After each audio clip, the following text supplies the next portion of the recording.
এমন অঙ্গভঙ্গি করে, আসসালামু আলাইকুম আপু, মানে এরকম কিছু যখন অঙ্গভঙ্গি করে তখন আপুরা খুব আতঙ্কিত বোধ করে যে এটা আসলে আমাকে টিজ করা হচ্ছে।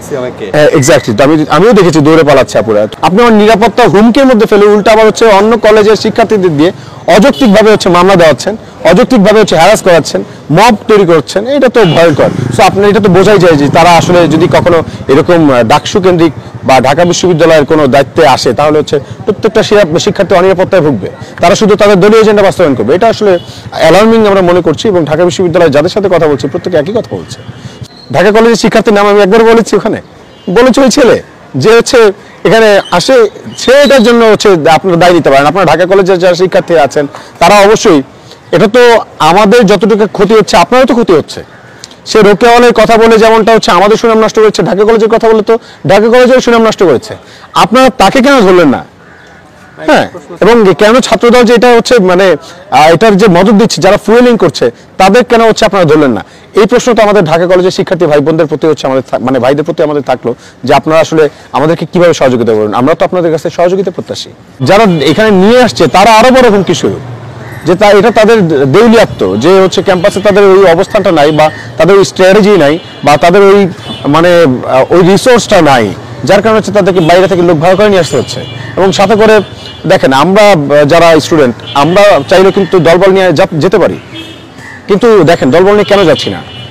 যখন আমরা প্রচারণা চালাতে যাচ্ছি, কথা বলতে যাচ্ছি, যখন বলতেছে আপু আপনাদের সংকটগুলো বলেন, সমস্যাগুলো বলেন, তখন আপুরা বলতেছে যে ভাই মানে অনেক সময় এটা আতঙ্কের একটা জায়গা হয়ে যায় যখন একসাথে দলবল নিয়ে আসে।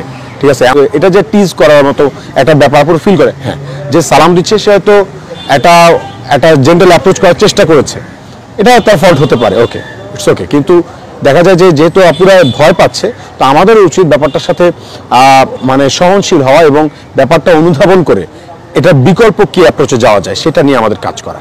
সো দেখেন, আমরা কিন্তু হচ্ছে একা একা যাচ্ছি বিভিন্ন হলে। একা আমার পক্ষে প্রত্যেকটা হলে যাওয়া কিন্তু পসিবল না, আমি জানি এটা ভালো করি। কিন্তু ঢাকা বিশ্ববিদ্যালয়ের শিক্ষার্থীরা এক্সপেক্ট করে যে আমাদের ভাই আসবে, আমাদের সাথে কথা বলতে আসবে।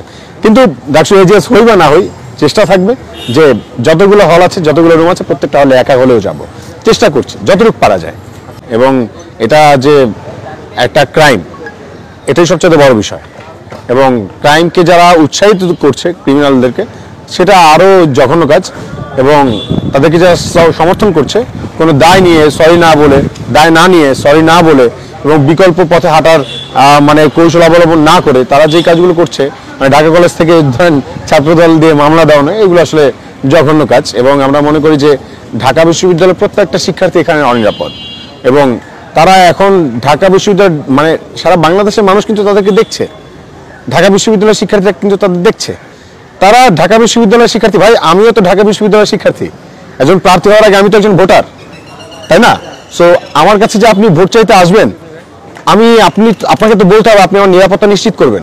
সো আপনি আমার নিরাপত্তার কতটুকু নিশ্চিত করতে পারছেন? তো আশা রাখি যে এই বিষয় থেকে, তারা তো আমাদের শত্রু না, আমরা তাদেরকে মনে করি তারা জুলাই অভ্যুত্থান আমরা একসাথে ফ্যাসিবাদের বিরুদ্ধে লড়াই করেছি, তারা আমাদের বন্ধু, আমরা এটা মনে করতে চাই। তবে অন্যায়ের বিরুদ্ধে আমরা জাস্ট প্রতিবাদ করছি, তো প্রতিবাদ করাটা নিতে শিখতে হবে।